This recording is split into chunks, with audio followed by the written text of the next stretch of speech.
Hello everyone, we're going to do a video about tricuspid regurgitation, and I'm going to tell a story in my own words using Tin Man's heart and a shark. So right here what we have is the heart, Tin Man's heart. We have the right atria, right ventricle, left and left here for those ventricle and atria. Then in between here we have the tricuspid valve, which splits the right atria from the right ventricle. So to tell the story, the shark starts up here in the right atria. That right atria is going to squeeze the shark through that tricuspid valve down into the right ventricle. Now, what's supposed to happen here as the right ventricle squeezes, this shark is supposed to get shot over here to the lungs to get some oxygenation, to get some oxygen.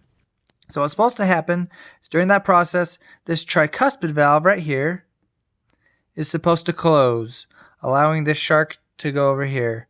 So what happens during tricuspid valve regurgitation is these valves, or you can think of them as the gate here, they don't work.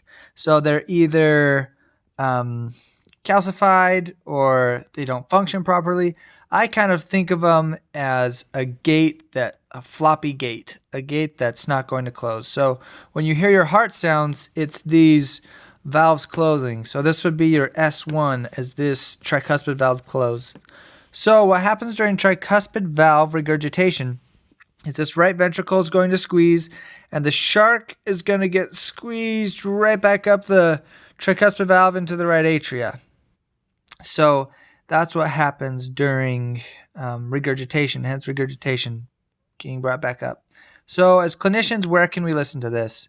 So you can listen to and hear the tricuspid valve regurgitation at the left sternal border on the fourth intercostal space.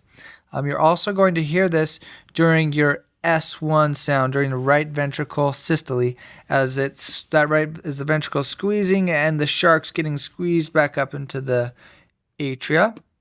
So some other things that can happen here is because of tricuspid valve regurgitation, this right ventricle can increase in size. It can have some hypertrophy because it's working harder to squeeze the blood out to go over to the lungs, and it can't quite get enough because a lot of it's getting deviated up here to the right atria.